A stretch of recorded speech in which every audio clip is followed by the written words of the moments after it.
If you're in California, have you asked yourself, is it time to go? Maybe it's the insane home prices, that traffic, or you're just thinking, there has got to be some quality of life that is a little bit better than where I am at right now. You are definitely not alone, and Californians are moving to Colorado in droves, and we are going to talk about this again today. I have done a video here. We are going to talk about it more today. Why, pros, cons, plus, minuses, culture, all of those things. Hey everybody, it is Alyson, your real estate strategist and realtor for the South Denver area. After helping multiple dozens of families relocate from California to Colorado, through time and experience, I've uncovered some surprising insights that people sometimes overlook. But before we dive into those, let's just talk numbers. The median home price in San Diego hit $950,000, while the median home price in Denver is $555,000. We're talking about getting a home in Denver for almost half the price. I know we kind of know the numbers, but when you see them right in front of you and you realize you can get essentially a half price home and not a half quality home, it's a little mind-boggling. Down here in my stomping grounds in South Denver, we are not at 555. We do not align exactly with the Denver proper area. We are just over $700,000 at 707. Why? We're a little more luxury. We're bigger. We are in the suburbs. We're top school districts. But hold on, because I'm going to give you a stat that shows just how much value you get out of that price point. This move to Denver, though, is not all about dollars. It is not just about socking away more money in the account. It is about what do you get out of your lifestyle, right? Do you get more? Do you get better? Because my gosh, you could move to a whole lot of other places in the country that are even cheaper. You could move to the Midwest. You could move to corn country and farm country. You could move to the smallest town and get something for $90,000, $110,000. But we've really got to balance what do you get for your lifestyle. And that is why Denver ranks so high for folks who are moving from these expensive coastal cities, because we deliver on all of it, giving you space, mountain views, a big city, a good airport, jobs for you Californians, less traffic so you can go play in those mountains, and big city fun so you're not missing out on sports, arts, shows, music. Now, for you Bay Area people, you San Francisco people, the median price right there is running around $1.25 million right now. I know places can be much more than that, but we're gonna stick with the median. So $1.25 million in and around the Bay Area. You could either come here to Denver and buy yourself a luxury home. You could pretty much have it all for the same price, or you could come here and buy a move-in ready home that is of similar size, style, and quality to what your $1.25 million is getting you in San Francisco and have probably $500,000 left over. I said move-in ready. I did not say fixer. Or for the $900,000 to $1 million, you're paying for a place in LA that's roughly a 1,500 square foot house. You could have a house like this here in South Denver in one of my very favorite neighborhoods. You'd have a 3-car garage, almost 5,000 square feet, 4 beds, 4 baths, over 9,000 square foot lot. You'd be in a community with a pool, tennis courts, golf course, coffee shop. The elementary, middle, and high schools are all in the neighborhood. You'd have trails, you'd have mountain views all throughout the community, even if you didn't have them right at your home, because there is no neighborhood that gives you mountain views from every single house. But they are abundant in this community. Or you could just opt for new construction. And when we slice and dice the Cali versus Colorado numbers differently, Denver still comes out so far ahead, including my South Denver stomping grounds, which I love. These price per square foot differences are striking. San Francisco properties go for about $908 a square foot, LA coming in at around $628, San Diego $688 per square foot. Meanwhile, here in Denver, we're coming in at just $332 per square foot, and my sweet South Denver, we're coming in at $238 per square foot. And that sample home I just showed you, almost 5,000 square feet.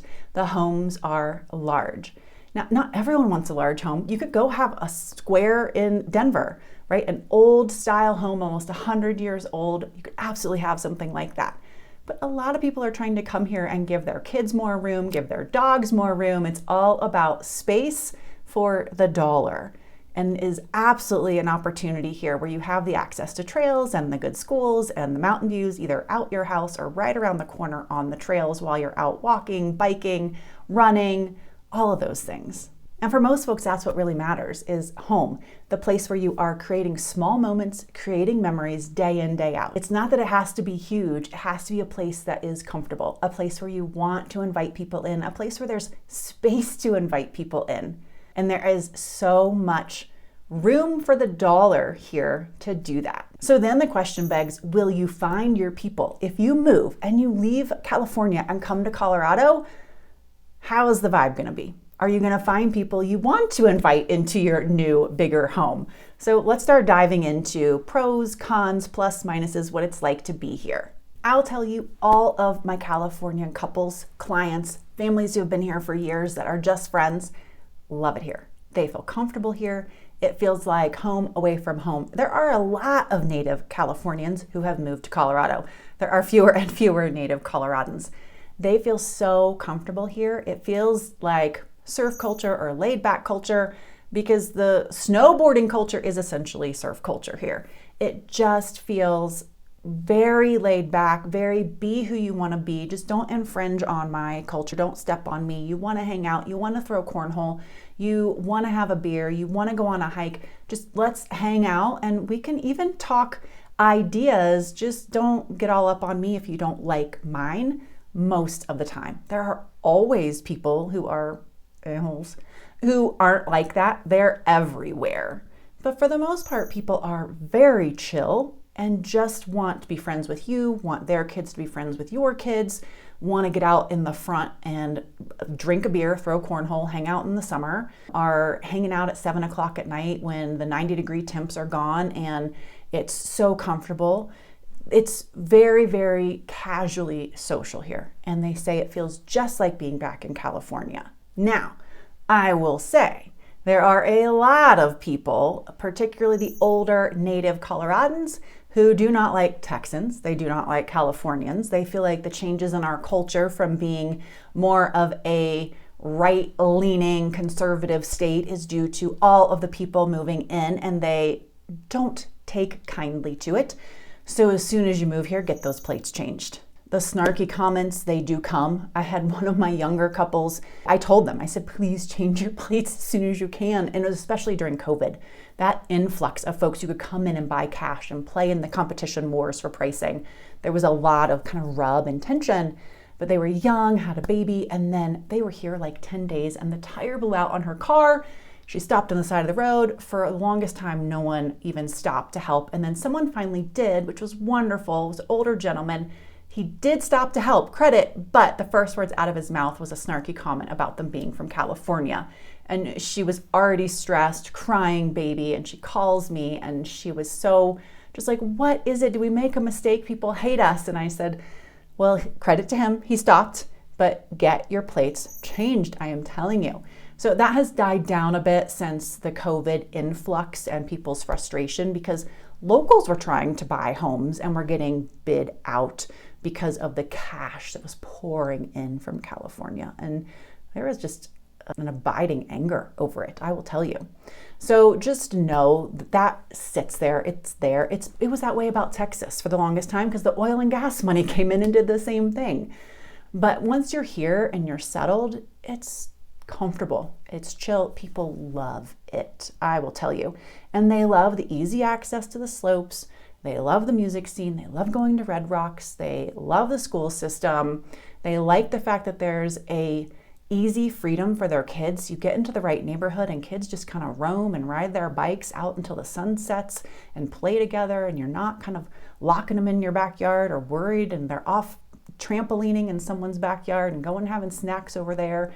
And it's kind of what a lot of people wish their kids had, that kind of 50s throwback. Now, what will you miss? Food. I'm just gonna guess. Most likely you're gonna miss all of the opportunities for amazing, real, ethnic food. It can be found, probably gonna have to drive for it. There are very few fantastic ethnic spots in all the different suburbs. You might find one, you may have to drive to the next suburb over. You probably won't think it's the same as your favorite spot in California. I hear this a lot. Denver's improving, but I would not say that it's amazing. But the question still is it worth it? So I just had a couple that moved here. They had been renting in California. They had moved there from somewhere else in the country. Their plan was, we're gonna rent, we're gonna save up, we're gonna buy a place. And they were in this little 3-bedroom, 1-bath place, and the rent was almost $5,000 a month, and they could never get to where they could attain the market in California. It just kept outpacing them, right? And they have 1 child already, another one on the way, and they're like, our dream is escaping us. We thought we could do it. So they started looking around elsewhere, land on Denver, and they can buy a $700,000 home here that is multiple decades newer, easier to maintain, has more space, and with a 2-1 temporary buy down on the rate, because rates aren't what they were when they started renting in California, we can get them in for the same monthly payment, and they can quit paying someone else's mortgage, build their own equity, change their life, and end up in a school district they love for their children. So while it may not tick all the same boxes for you or for someone else, we're totally shifting the wealth trajectory and so many things. Now let's talk about some serious and practical considerations of owning a home in Colorado. First up, homeowners insurance. Now, you might think it's got to be cheaper in Colorado, especially after earthquakes, fires, all the storms that happen in California. Actually, Colorado is a very expensive state for home insurance. We're about double the national average, but here is something that is important for you as a California resident looking at Colorado. We do not have the rates of homeowner insurance cancellation that we are seeing along coastal states, California, Texas, Florida. So the certainty that comes with being in Colorado, the shifts that we're seeing in the insurance market, we aren't seeing that here for single family home owners. Typically, a plus for folks moving here is that Colorado has a flat income tax rate, just 4.4%. So if you are a middle to high income earner in California with that sliding income tax rate maxing out over 13%, it is usually a big win to move and file your taxes here in Colorado. A lot of times we are seeing folks pocket thousands and thousands more away every year to be able to use for home improvements, play, vacation, skiing, going to concerts, all sorts of fun things just by making the transition here to Colorado. And making the move here has not always meant changing jobs, but the job market here is a big draw.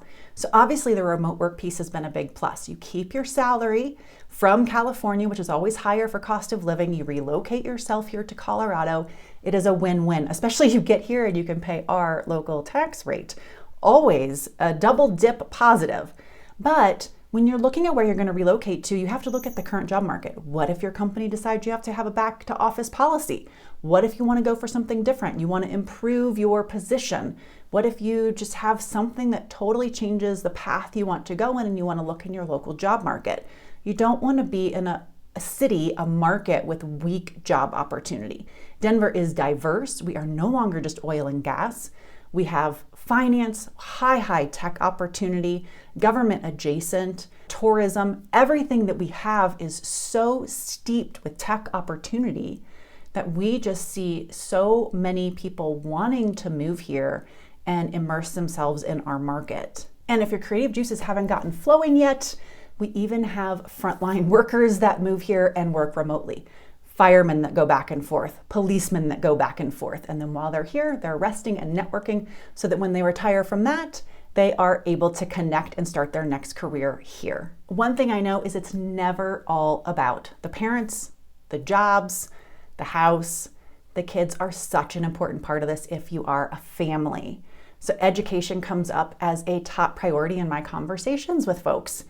Well, U.S. News and World Reports ranks Colorado 12th for K through 12 education. We rank even higher if you want to throw the colleges in there, but I just want to talk about K through 12. When we compare that to where California ranks with them, it is 37th. So it is often a huge step up for families. And the South Denver area, the schools in this market are top notch. Consistently, when you look at greatschools.org, schooldigger.com, you're gonna see schools that consistently rank high for performance, student-teacher ratio, etc. Now, I cannot close without talking about something that has become so personal to Californians, and that is fire risk. And we know something about it here in Colorado.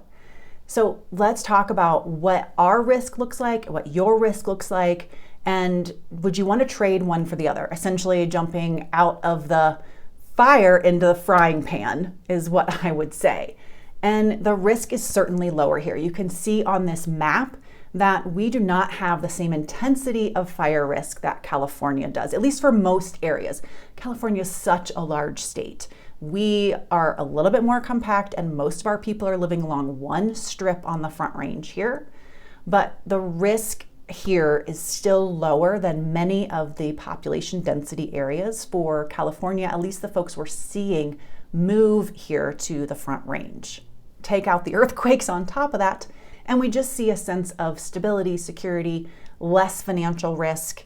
And while we don't necessarily see it in insurance rates all the time, it's going to be very house specific for you. So if you're seriously considering your move to Denver, next steps, what does that look like? First, let's talk neighborhoods. We want to get the vibe right.